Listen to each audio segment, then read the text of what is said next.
In 2016, a film crew went missing while filming an episode for an internet series called Dark Appalachia. 3 years later, their footage was found. He'll take you, he won't let you go, he won't let you go, he won't let you go. He loves you, he loves you, what a wonderful world. Chest is streaming on Tubi, was written, directed, and edited by Aaron Irons, not to be confused with Jeremy Irons, because Aaron and Jeremy don't sound the goddamn same at all. Don't know why I said that. This is his feature film debut, and stars nobody really of any consequence. It's found footage, and basically it's an amalgamation of a bunch of cliches from other horror movies, especially the Blair Witch series and Paranormal Activity, and even a little bit of a particular tape from the first VHS movie, Human Centipede, together and presented with very little budget. Very little budget. When it comes to Tubi movies, whether they're originals or exclusives, or maybe they just pop up on there because no other streaming service really wants to touch them, you're going to get a few things. You're going to get low budget, and low budget isn't the worst thing in the world. Sometimes low budget horror movies like this and others can have some really neat little ideas and have a little bit of ingenuity, be some friends and a director with a little bit of, a few ideas and a little bit of money and said, okay, let's make a movie. And you know what? That's not the worst thing in the world. And everybody can grow and do bigger and better things. And while I have certainly seen worse horror movies than this, good God, the plot is so threadbare. And at almost 95 goddamn minutes, had this thing been 80 minutes, it might have actually had more of a chance. It would have been over quicker. It's about, wait for it, people looking for a chest. I know, a movie called Chest, and they're looking for a chest. Not to be confused with a disembodied chest of a well-endowed woman, or a well-endowed, very voluptuous man, or maybe possibly a breast-augmented zebra, or a breast-augmented hippo. Don't really goddamn know. No, it's about a chest that could either contain treasure, contain dark arts, or contain maybe ideas that this movie just scrapped and put to the side to put more bullshit in. I'm really trying not to be too mean towards this, because I can see that they were really trying to do something, but this is bargain basement stuff. This is really bargain basement. It goes from one point to the other, and then it suffers from that other problem with a lot of these Tubi horror movies like Unsheltered or Toe or a few others, where it says, okay, shit, we've stretched a lot of this stuff out. Let's throw a whole bunch in the last 20 minutes. Let's have, like, characters do one thing, like one of the particular characters is going to meet their end, and then bing, we go over here for the last 10 minutes to possibly have a goddamn sequel. I mean, I'm going to be spoiling a lot of a movie called Chest, because missing out on something called Chest with this thin, threadbare plot is not going to haunt you even for the length of this goddamn review. But basically, a bunch of people decide to film an episode for their internet series, Dark Appalachian. They're in the Appalachian Mountains, and they run into a bunch of hicks that warn them, give them every warning sign, every red flag, every reason not to go up and look for this chest and go in these woods. And what do? They go in the woods, and wouldn't you know, they end up meeting their end. Some in hilarious ways, others in more hilarious ways, and others in various stupid hilarious ways. You don't really feel bad for the characters. There's like one character that actually says, hey, we really shouldn't be doing this. Let's stop, not do this anymore. Nobody listens to them. Kind of like that movie Terror Trips. I think I might have enjoyed this one more than Terror Trips, though, because while every character was stupid in this, at least it seemed like everybody outside of one was being a little bit smarter. Not by much, but nevertheless. And since it's found footage, there's a shaky cam and all that stuff and everything. They find this guy named Jeff, who may actually be telling the truth about his family being targeted by this small Appalachian town. They've always lived there. He has a dementia-ridden grandmother who says, he'll take you, he won't let you go, he won't let you go. And that doesn't panic anybody. There are these weird pictures telling of, possible like cultish like stuff going into the very past. There's these weird locations, and son of a bitch, once they convince Jeff to take him on a tour of these woods and figure out where this chest could possibly be, they decide to go chasing waterfalls. They never listen to TLC, and they end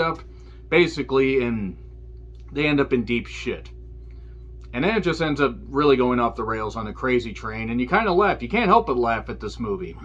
Even though, again, there are worse ones out there. It's not even one of the top 15 worst horror movies that I've seen this year. One, I already did list. Two, no, I can't stay mad at a movie like this, because some of it is hilarious. Some of it's also frustrating. But it's not necessarily the worst thing I've seen. So that's really all I have to say right there. But goddamn, the amount of filler just to get this thing to 95 minutes is amazing. There are these lengthy conversations by people that were probably just literal citizens of this town, and it's hilarious. It's absolutely hilarious. I don't know why it's so hilarious to me. But nevertheless, I am going to get into spoilers here, even though spoiling this is not going to take very goddamn long. So that's your warning. It's on Tubi. If you want to kill 95 minutes with some friends and have some fun, some drinks, and whatever, do that. There's certainly worse ways to spend your time. 3, 2, 1, and spoilers! Okay. This crew gets all their camera equipment together. There's the one character, Mark, who keeps driving the point home that they have to continue the story. So I wonder who's going to end up being the person that's surviving at the end. But oh no, there might be actually something wrong with him. Spoiler, it's Mark. In the very beginning, there was rap, as Dr. Dre once said. These two cops find this guy walking along the road, shirtless, with a bag. And then one of the cops gets attacked, and then the other cop shoots at him, and then we don't find out about that. We then go back to years earlier, and we see all the idiots doing all their crap.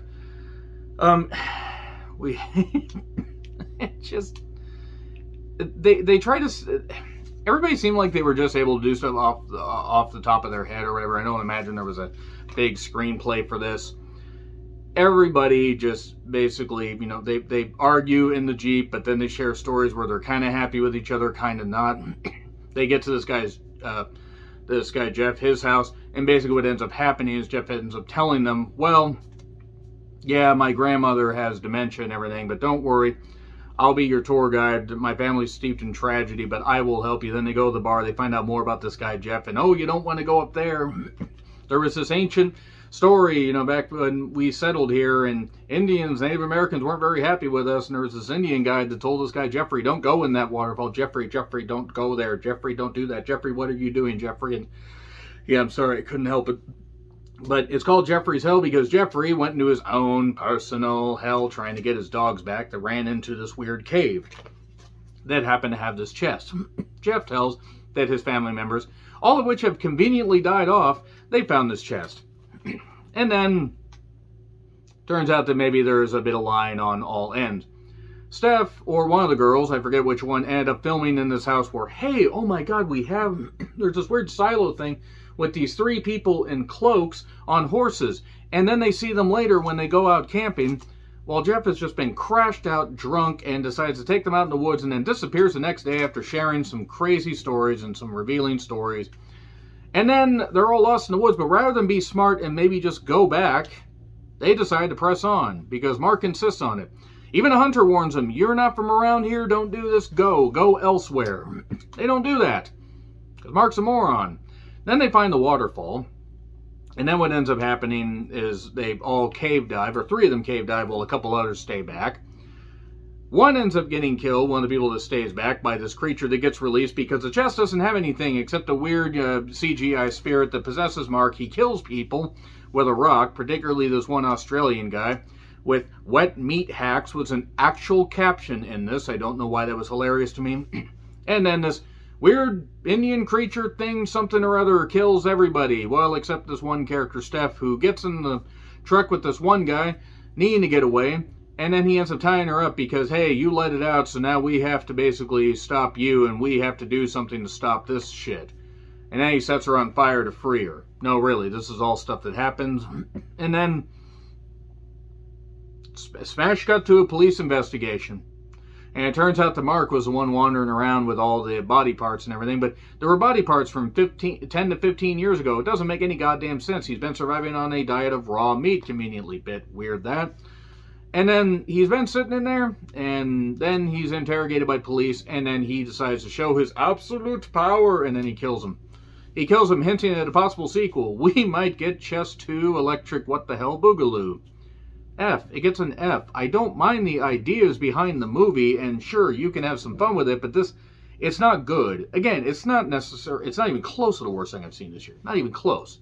Because you can forgive a lot of low-budget horror, but God, F. It gets an F. Let me know your thoughts in the comments. Like, share, subscribe, Twitter handle in the description. I'm John Ritlin. I'll see you soon.